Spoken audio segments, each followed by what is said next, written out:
നമസ്കാരം. മലയാളി വാർത്തയിലേക്ക് സ്വാഗതം. നീന്തൽ കുളങ്ങളിലോ മറ്റ് ജലാശയങ്ങളിലോ ഡൈവ് ചെയ്യുമ്പോൾ സംഭവിക്കുന്ന പ്രധാന അപകടങ്ങൾ ആഴം കുറഞ്ഞ വെള്ളത്തിൽ തലയിടിച്ചുണ്ടാവുന്ന ഗുരുതര പരിക്കുകളോ ശ്വാസമുട്ടലോ ആണ്. ഇത്തരം അപകടങ്ങൾ ഒഴിവാക്കാനും സുരക്ഷിതമായിട്ട് ഡൈവ് ചെയ്യാനും ശ്രദ്ധിക്കണം. പ്രത്യേകിച്ച് ഈ ഒരു മഴക്കാലത്തൊക്കെ തന്നെ ഇത്തരത്തിലുള്ള അപകടങ്ങൾ സംഭവിക്കുന്നതും ഒരു പതിവാണ്. ഇപ്പോൾ സോഷ്യൽ മീഡിയയിലൊക്കെ ഒരു വീഡിയോ ദൃശ്യങ്ങൾ വൈറലാകുന്നുണ്ട്. ഈ മഴക്കാലത്ത് വെള്ളക്കെട്ടുകളിലും തോടുകളിലും പാറമടകളിലും ചാടിക്കുളിക്കുന്നത് പതിവാക്കുന്നവർക്ക് ശക്തമായ മുന്നറിയിപ്പുമായി മാറുകയാണ് മഹാരാഷ്ട്രയിൽ നിന്നുള്ള ഈ ഒരു ദുരന്തം. ആഴം കുറഞ്ഞ നീന്തൽ കുളത്തിലേക്ക് ഡൈവ് ചെയ്ത 25കാരൻ തലയിടിച്ചു മരിച്ച സംഭവത്തിന്റെ ദൃശ്യങ്ങളാണ് സമൂഹമാധ്യമങ്ങളിൽ വ്യാപകമായി പ്രചരിക്കുന്നത്. മഹാരാഷ്ട്രയിലെ സിന്ധുദുർഗ് ജില്ലയിലാണ് സംഭവം. സുഹൃത്തുക്കളുമായിട്ട് അവിടെ ആഘോഷിക്കാനായിട്ട് എത്തിയതായിരുന്നു. അവിടെ പാട്ടൊക്കെ വെച്ചിട്ട് ആ ദൃശ്യങ്ങളിൽ നമുക്ക് കാണാനായിട്ട് സാധിക്കും. പാട്ടൊക്കെ വെച്ചിട്ട് കുറച്ച് സുഹൃത്തുക്കൾ നീന്തൽ കുളത്തിൽ നിൽക്കുന്നുണ്ട്, കുറച്ച് പേർ അവിടേക്ക് കയറി നിൽക്കുന്നുണ്ട്. അതിനിടയിലാണ് ഷെർനിക് മിലിന്ദ് ടക്കാലെ എന്ന യുവാവ്, 25 വയസ്സ് മാത്രമാണ് പ്രായം. ആ യുവാവും അവിടെ ഉണ്ടായിരുന്നു.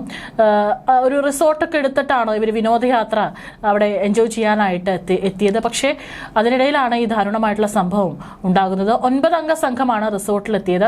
അവിടെ നീന്തൽക്കുളം കണ്ടതോടെയാണ് ചിലർ കുളത്തിലിറങ്ങാൻ തീരുമാനിച്ചു. കുട്ടികൾക്ക് മാത്രമായി അനുവദിച്ചിരുന്ന വെറും 4-5 അടി മാത്രം ആഴമുള്ള ഈ ഒരു കുളമാണ്. അതും കൂടി ഒന്ന് ആലോചിക്കണം. അതായത് കുറച്ച് ആഴം മാത്രമാണ് അതുള്ളത്. കുട്ടികൾ വന്നു കഴിഞ്ഞാൽ അവർക്ക് ഇറങ്ങി അതിൽ കുളിക്കാനും മറ്റും നീന്താനുള്ള സൗകര്യങ്ങൾക്കുള്ള ഒരു ചെറിയ ഒരു നീന്തൽ കുളമാണ്. അവിടേക്കാണ് ഈ ഒരു 9 അംഗ സംഘം ഇറങ്ങിയത്. ഇതിനിടെ തൊട്ടടുത്തുള്ള വളരെ ഉയരമുള്ള ഭാഗത്തേക്ക് കയറിയ ഷെർനിക് ഡൈവ് ചെയ്ത് കുളത്തിലേക്ക് ചാടുകയായിരുന്നു. അതായത് സാധാരണ ആ കുളത്തിന്റെ സൈഡിൽ നിന്ന് ആ കുളത്തിലേക്ക് ചാടുകയല്ല, അതിനപ്പുറത്ത് അതിനേക്കാൾ ഉയരത്തിൽ നിൽക്കുന്ന ഒരു ഭാഗത്ത് കയറി നിന്നാണ് ഈ 25 വയസ്സുകാരൻ ആ കുളത്തിലേക്ക് ഡൈവ് ചെയ്തത്. എന്നാൽ വളരെ ആഴം കുറഞ്ഞ വെള്ളമാണ്. അവിടെ ശക്തമായി പതിച്ചതോടെ തല കുളത്തിന്റെ അടിയിൽ പോയി ഇടിക്കുകയായിരുന്നു. ആദ്യ അപകടത്തിന്റെ ഗൗരവം സുഹൃത്തുക്കൾക്ക് മനസ്സിലായിരുന്നില്ല. എല്ലാവരും വിചാരിച്ചത് മുങ്ങിപ്പോയി പെട്ടെന്ന് തന്നെ പൊന്തി വരും എന്നാണ്. പക്ഷേ പിന്നീട് വെള്ളത്തിൽ നിന്ന് ചലനമില്ലാതെ പൊങ്ങി വന്ന യുവാവിനെ കണ്ടതോടെയാണ് എല്ലാവരും ഭയപ്പെട്ടത്. അപ്പോഴാണ് അവർക്ക് കാര്യം മനസ്സിലാക്കുന്നത്. ആ ഡൈവ് ചെയ്യുന്നതിനിടയിൽ ശക്തമായിട്ട് തല താഴെ ആ പൂളിന്റെ അടിവശത്ത് പോയിട്ട് യുവാവിന്റെ ഇടിച്ചിട്ടുണ്ടായിരുന്നു എന്നുള്ളത്. ഉടൻ ആശുപത്രിയിൽ എത്തിച്ചെങ്കിലും അപ്പോഴേക്കും തലയോട്ടിയിൽ ഗുരുതരമായ പരിക്കുകൾ ഉണ്ടായി. ഷെർനിക്കിനെ ജീവൻ രക്ഷിക്കാനായില്ല. ആശുപത്രിയിൽ എത്തിക്കാനുള്ള ഒരു സാവകാശം പോലും അവർക്ക് ലഭിച്ചില്ല. അതിനു മുമ്പേ മരണം നിമിഷങ്ങൾക്കുള്ളിൽ സംഭവിച്ചിട്ടുണ്ടായിരുന്നു. ഗുരുതരമായിട്ടുള്ള പരിക്കാണ് തലയോട്ടിയിൽ സംഭവിച്ചത്. അപകട മരണത്തിനാണ് പോലീസ് കേസെടുത്ത് അന്വേഷണം ആരംഭിച്ചിരിക്കുന്നത്. ഇതിന്റെ വീഡിയോ ദൃശ്യങ്ങളൊക്കെ പുറത്തു വരുന്നുണ്ട്. കാരണം ഒരു നിമിഷം കൊണ്ടാണ് ആ സന്തോഷ നിമിഷം ഇല്ലാതായത്. 9 അംഗ സംഘമാണ് ഒരു റിസോർട്ടിൽ അവർ അവിടെ ആഘോഷിക്കാനായിട്ട് എത്തിയത്. പക്ഷെ ഇതിനിടയിലാണ് ഒരു നിമിഷം കൊണ്ട് തങ്ങളുടെ കൂടെ ഉണ്ടായിരുന്ന ഒരു സുഹൃത്തിനെ അവർക്ക് നഷ്ടപ്പെട്ടിരിക്കുന്നത്.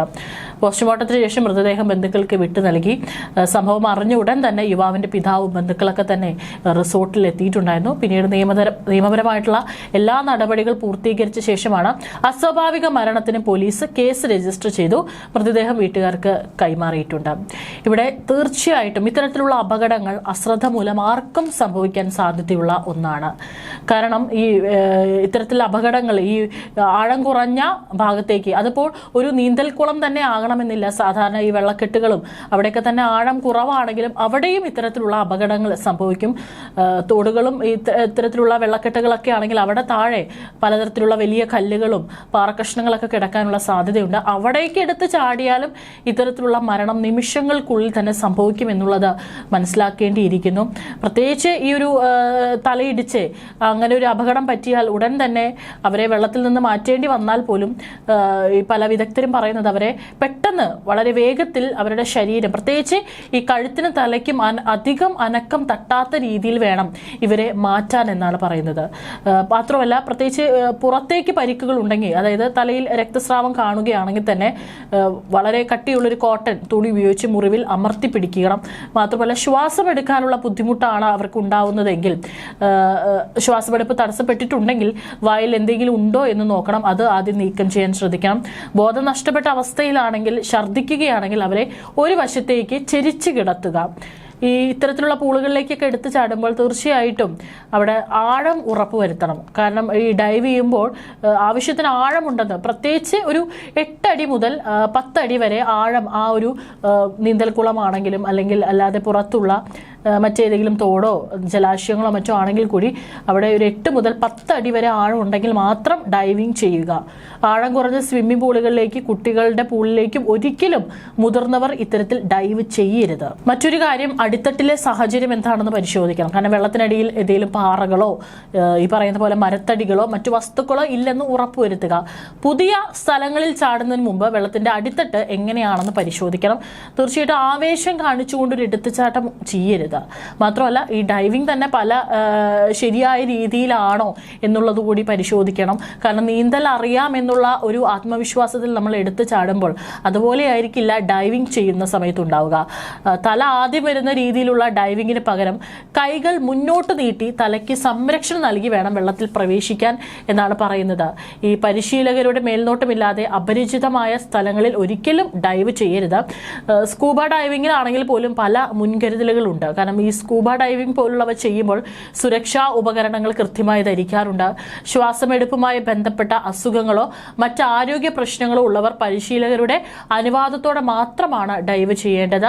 ഈ ദുരന്തത്തിന്റെ ദൃശ്യങ്ങൾ ഏതായാലും സമൂഹ മാധ്യമങ്ങളിൽ വ്യാപകമായി പ്രചരിക്കുന്നുണ്ട്. ഇത് ഒരു മുന്നറിയിപ്പ് കൂടിയാണ്. ഇത്തരത്തിൽ അപരിചിതമായ ജലാശയങ്ങളിലോ ആഴം കുറഞ്ഞ പൂളുകളിലോ ഡൈവ് ചെയ്യുന്നത് ജീവന് തന്നെ അപകടകരമാണെന്ന് ഈ സംഭവം നമ്മളെ ഓർമ്മിപ്പിക്കുന്നുണ്ട്. പ്രത്യേകിച്ച് ചില പൂൾ നിയമങ്ങളുണ്ട്. പല നമ്മൾ വലിയ ചെറിയ ചെറിയ റിസോർട്ടുകളിലൊന്നും ചിലപ്പോൾ അത്തരത്തിൽ എഴുതി വെച്ചിട്ടുണ്ടാവില്ല.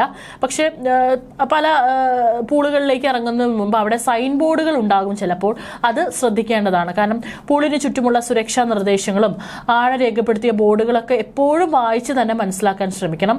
പൂളിന്റെ വശങ്ങളിൽ നനവുള്ളതിനാൽ വഴുതി വീഴാൻ സാധ്യത കൂടുതലാണ്. അതിനാൽ പൂൾ പരിസരത്ത് ഒരിക്കലും ഓടരുത്. കാരണം എപ്പോഴും അവിടെ വെള്ളം ഉണ്ടാകും. അതുകൊണ്ട് ഓടിയ ഒരു പക്ഷേ വീണ് തലയിടിക്കാനുള്ള സാധ്യതയുണ്ട്. കൂടാതെ ലഹരി പദാർത്ഥങ്ങൾ ഒഴിവാക്കുക. മദ്യപിച്ച ശേഷം മറ്റ് ലഹരി പദാർത്ഥങ്ങൾ ഉപയോഗിച്ച ശേഷമോ ഒരു കാരണവശാലും വെള്ളത്തിനടിയിൽ ഇറങ്ങരുത്. ഇത് നമ്മളുടെ പ്രതികരണ ശേഷിയെയും തീരുമാനങ്ങളെയും ബാധിക്കും. ഒറ്റയ്ക്ക് നീന്തരുത്. ലൈഫ് ഗാർഡുകളുടെ സാന്നിധ്യമില്ലാത്ത പൂളുകളിൽ ഇറങ്ങുന്നത് പരമാവധി ഒഴിവാക്കുക. കൂടെ എപ്പോഴും ഒരാൾ ഉണ്ടാകുന്നത് സുരക്ഷിതമാണ്. കാരണം നമുക്ക് എന്തെങ്കിലും അപകടം സംഭവിച്ചാൽ ഉടനടി മറ്റാരെങ്കിലും അറിയിക്കാനെങ്കിലും ഒരാൾ നമ്മുടെ കൂടെ വേണം. പിന്നെ യാത്രകളിൽ ശ്രദ്ധിക്കേണ്ട ചില കാര്യങ്ങളുണ്ട്. അതായത് അപരിചിതമായ സ്ഥലങ്ങളിൽ റിസോർട്ടുകളിൽ എത്തുമ്പോൾ അവിടുത്തെ പൂളുകളുടെ ആഴവും നിയമങ്ങളും ജീവനക്കാരോട് കൃത്യമായി ചോദിച്ച് മനസ്സിലാക്കണം. സോഷ്യൽ മീഡിയ റീലുകൾക്കോ ചിത്രങ്ങൾക്കോ വേണ്ടി ഉയരമുള്ള സ്ഥലങ്ങളിൽ നിന്നോ കെട്ടിടങ്ങളിൽ നിന്നോ പൂളിലേക്ക് ചാടുന്ന സാഹസികതകൾ പൂർണ്ണമായും ഒഴിവാക്കുക. മുങ്ങിത്താഴുന്ന അവസ്ഥയിൽ സുരക്ഷിതമായി അവരെ കരയ്ക്കെത്തിക്കാൻ നോക്കുക. ഇപ്പോൾ നമ്മൾ ഒരു നല്ല നീന്തൽ വിദഗ്ധനാണെങ്കിൽ മാത്രം വെള്ളത്തിൽ ഇറങ്ങി രക്ഷിക്കുക. അല്ലെങ്കിൽ ലൈഫ് ബോയോ അല്ലെങ്കിൽ കയറോ എറിഞ്ഞ് കൊടുക്കണം. ശ്വാസമെടുപ്പ് പരിശോധിക്കണം. രോഗിയെ മലർത്തി കിടത്തി ശ്വാസം എടുക്കുന്നുണ്ടോ എന്ന് നോക്കണം. CPR നൽകണം. ശ്വസിക്കുന്നില്ലെങ്കിൽ ഉടൻ തന്നെ CPR, അതായത് നമുക്കറിയാം എല്ലാവർക്കും നെഞ്ചിൽ അമർത്തുന്ന ഒരു പ്രക്രിയ, അതുപോലെ തന്നെ കൃത്രിമ ശ്വാസം നൽകാനായിട്ട് ശ്രമിക്കണം. ഈ വാട്ടർ റൈഡുകൾക്ക് അനുയോജ്യമായ നൈലോൺ അല്ലെങ്കിൽ സിന്തറ്റിക് വസ്ത്രങ്ങൾ മാത്രം ധരിക്കുക. ലൂസായ വസ്ത്രങ്ങളും സിപ്പറുകളും റൈഡുകളിൽ കുടുങ്ങി അപകടമുണ്ടാകാനുള്ള സാധ്യതകളുണ്ട്. ഓരോ റൈഡിനും നിശ്ചയിച്ചിട്ടുള്ള ഭാരപരിധി, ഉയരം, ഇരിക്കേണ്ട രീതി എന്നിവ കൃത്യമായി തന്നെ പാലിക്കുക.